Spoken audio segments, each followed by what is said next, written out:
I reviewed the Surface Laptop 3 15-inch shortly after it came out, and unfortunately, I missed two big pieces of information. The first one being that they also had a version with an Intel CPU that was better overall, and that there was actually a fix for the adaptive contrast issue for the display.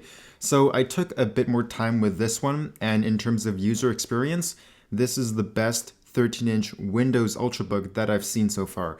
It does have a few issues though, and they can be deal breakers to some people, so this laptop, I think, is going to either be something that fits you just about perfectly, or it's not going to work for you for what you need it for, and that's what we're going to cover in this review.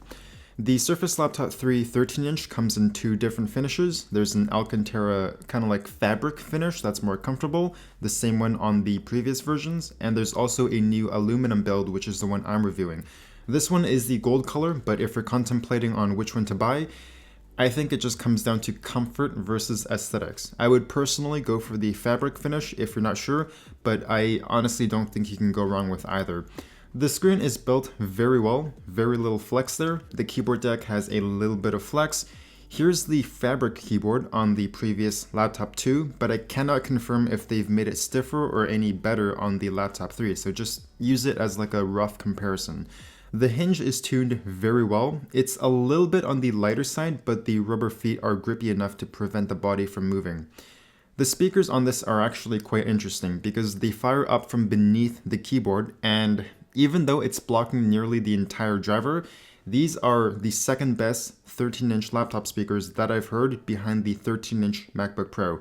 They get very loud, there's good detail and clarity, there's a fair bit of upper bass once you get up to around 80% volume, but without a separate subwoofer, it is quite difficult to get that low without distortion.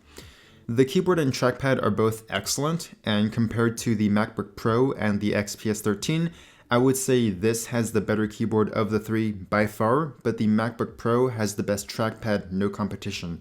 All three are great, but comparatively speaking, those are my picks for the best keyboard and the best trackpad. I got used to the keyboard almost immediately. It's weighted perfectly, excellent layout. I also like that the FN key is a toggle rather than something that you need to hold down temporarily.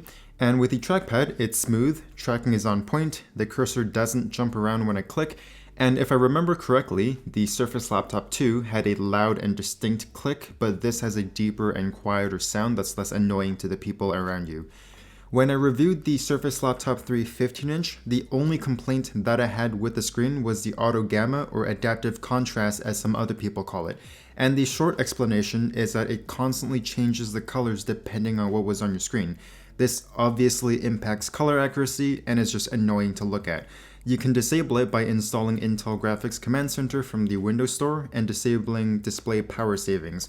If I had to put a number on it, I would say this is like a 7 out of 10 in terms of image quality. It's a bright panel at 377 nits. It's not quite outdoor use, but it's very comfortable indoors and much better than the vast majority of other laptops. Contrast and color gamut are both average. The color accuracy I couldn't measure because of Microsoft's non-standard color profile. It just wasn't supported by DisplayCal, which is the software that I use for measuring all of my displays. It does do a really good job at minimizing reflections for a gloss panel, and it's a touchscreen as well.